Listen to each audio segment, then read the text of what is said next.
Friends, तो कैसे आप सभी। आई होप सभी लोग अच्छे होंगे और बहुत ही ज़्यादा एनर्जेटिक होंगे। तो चलिए आज हम पढ़ने वाले हैं कि जो शुगर केन होती है उसके प्रोडक्शन के बारे में और कहाँ कहाँ पर उसके सेंटर्स वगैरह हैं और इसकी शुरुआत कब से हुई थी हमारे भारत में, इसके बारे में भी हम जानेंगे। ठीक है।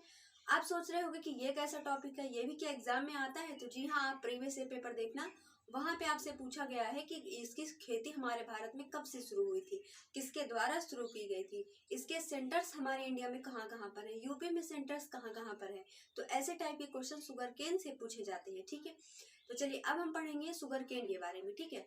तो चलो सबसे पहले हम आपसे पहला क्वेश्चन ये है कि शुगर केन जो है सबसे पहले किसके द्वारा भारत में जो मॉडर्न तरीके से इसकी खेती की जाती है वो किसके द्वारा शुरू की गई थी। ठीक है। तो देखो सबसे पहले शुगर केन जो है वो सबसे पहले डच हमारे यहाँ भारत में आए थे, उन्होंने 1840 में इसकी खेती स्टार्ट की थी। कैसे? मॉडर्नाइज तरीके से। ठीक है। कहाँ पर की थी? तो ये किया गया था नॉर्थ वेस्ट बिहार में। सबसे पहले खेती है शुगर केन की, सबसे पहले खेती कहाँ की गई थी? नॉर्थ वेस्ट बिहार में। ठीक है। किसके द्वारा? डचेस के द्वारा। कौन सा सन था उस टाइम पर? तो ये डेट है क्या? 1840। Second important point. ठीक, जहां पे मैं इंपॉर्टेंट लगा दूं समझ लेना कि इंपॉर्टेंट है और एग्जाम में पक्का बनेगा। ठीक। सेकंड पॉइंट, अब ये तो जो इन्होंने शुरुआत की थी मॉडर्नाइज तरीके से गन्ने की खेती करना, वो तो क्या रही? अनसक्सेसफुल, यानी कि क्या रही? असफल। लेकिन हमसे एग्जाम में क्वेश्चन पूछा गया है कि सबसे पहले गन्ने की खेती भारत में किसके द्वारा की गई थी? तो डचेस के द्वारा की गई थी। कब की गई थी? 1840 में की गई थी। कहाँ पर की गई थी? नॉर्थ वेस्टर्न बिहार में की गई थी और ये क्या रही थी? असफल रही थी। ठीक है। अब देखो, अब उसके बाद आती हैं हमारे यहाँ भारत में तो बहुत सारे लोग आए थे, जैसे ब्रिटिश हो गए, पोर्चुगीज हो गए, बहुत सारे इंग्लिश हो गए। तो उसके बाद 1903 ईस्वी में, कब? 1903 में ब्रिटिशर्स ने हमारे यहाँ फिर से बिहार में इसकी खेती की और जो कि क्या रहे? सफल रहे। ठीक। तो आपसे दो क्वेश्चन बन गया। सफल तरीके से खेती किसके द्वारा सबसे पहले भारत में की गई? गन्ने की सफल तरीके से खेती किसके द्वारा भारत में शुरू की गई? तो आप आंसर करेंगे क्या? ब्रिटिशर्स के द्वारा, यानी कि अंग्रेजों के द्वारा। लेकिन सबसे पहले खेती की गई थी किसके द्वारा, जो कि असफल रही थी? तो हो जाएगा डचेस के द्वारा। ठीक। थर्ड पॉइंट, अब देखो, अब इसके बारे में थोड़ा सा हम बात करेंगे कि देखो जो गन्ने होता है, हम देखते हैं कि अगर देखो इंटरेस्टिंग है, आपको जानकर ये होगा मतलब विश्वास नहीं होगा, मुझे भी नहीं हुआ था वैसे। देखो हर एक 100 किलो जो गन्ना होता है, यानी कि 100 किलो को क्या बोलते हैं? 1 कुंटल बोलते हैं। तो हर एक कुंटल पर, यानी कि 100 किलो पर जाकर हम 100 किलो गन्ना अगर हम रखते हैं तो उसमें 9 से 12 किलो ही हमें चीनी मिलती है। यानी कि जो शुगर होता है वो हमें सिर्फ 9 से 12 किलो चीनी मिलती है हर 100 किलो गन्ने के ऊपर। तो ये क्या है? थोड़ा सा शॉकिंग पॉइंट था मेरे लिए भी, और हो सकता है आपके लिए भी होगा अगर आप ना जान रहे होगे तो। मुझे भी नहीं पता था। तो हर एक 100 किलो पे सिर्फ जो है 9 से 12 किलो ही हमें चीनी मिलती है। और देखो जो गन्ना होता है ना, हमारे नॉर्थ इंडिया में और साउथ इंडिया में दोनों जगह प्रोडक्शन होता है गन्ने का। तो लेकिन जो नॉर्थ इंडिया है उसकी कंपेयर अगर हम साउथ इंडिया वाले गन्नों से करते हैं, तो जो साउथ इंडिया के गन्ने होते हैं उसमें क्या ज़्यादा रसीला होता है, यानी कि ज़्यादा उसमें रस होता है और अकॉर्डिंगली नॉर्थ इंडिया के हिसाब से। ठीक है। तो ये भी पॉइंट आपको याद रखना है। अब फोर्थ पॉइंट, गन्ने के लिए हमें मिट्टी कैसी चाहिए? हम तो उत्पादन तो करेंगे लेकिन उसकी मिट्टी किस सबसे, तो गन्ने की खेती तो हम करते हैं लेकिन उसके लिए सबसे अच्छी मिट्टी कौन सी मानी जाती है? तो सबसे अच्छी मिट्टी देखो, गन्ने को सबसे ज्यादा पानी की जरूरत होती है, उसमें पानी ज्यादा लगता है। ठीक है।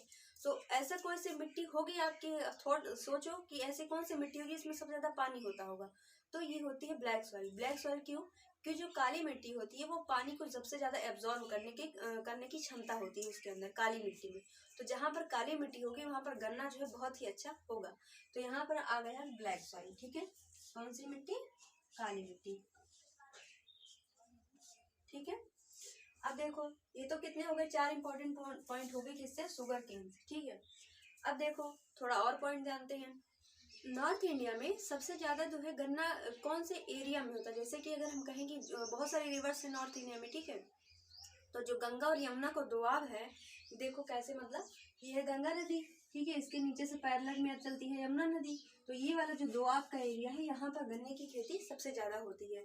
और देखो ये भी पूछा गया है आपसे क्वेश्चन पेपर, अभी रिसेंटली जो पेपर हुए हैं इसमें पूछा गया है आपसे कि भारत में जो है सबसे ज्यादा गन्ने की खेती कहाँ पर होती है। सबसे ज्यादा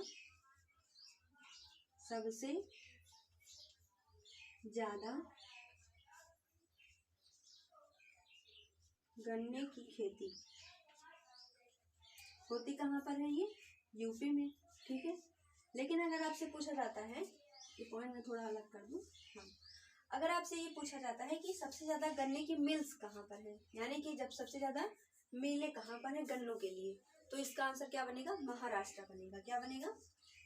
महाराष्ट्र। कहाँ पर है सबसे ज्यादा गन्ने की मिल्स है, ठीक है, क्या है? मिल।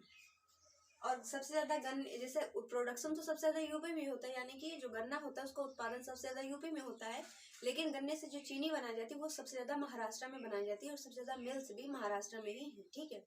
और अभी प्रेजेंट में डेटा ये जारी हो रहा है कि धीरे धीरे जो महाराष्ट्र है वो यूपी को जो है पास करते हुए आगे बढ़ रहा है गन्ने के प्रोडक्शन में, ठीक है, लेकिन अभी आगे हुआ नहीं है, ठीक। तो ये दो डेटा आपको रिसेंट वाला याद रखना, क्योंकि एग्जाम में रिसेंट डेटा पूछा जाता है। ओके, अब देखो हमारे यूपी में सेंटर्स कहाँ कहाँ पर है गन्ने के लिए, तो मुजफ्फरनगर में है, मेरठ में है, सहारनपुर में है, गाजियाबाद में है, ठीक है। तो ये 4 सेंटर्स है किसके लिए? गन्ने के उत्पादन के लिए हमारे यूपी में, ठीक, सबसे ज्यादा मुख्य है, ठीक है। तो इन चारों जगहों का नाम जो है आपको याद रखना है। तो इतने पॉइंट हमने बात किए शुगर केन से जुड़े हुए, और इसमें से मुझे जितना मैंने आपको ये पढ़ाया हुआ है ना, इसमें से मुझे थोड़ा थोड़ा 1 या 2 पॉइंट ही मुझे पता था, बाकी मुझे भी पढ़कर ही पता चला है, तो मुझे भी जानकर बहुत अच्छा लगा।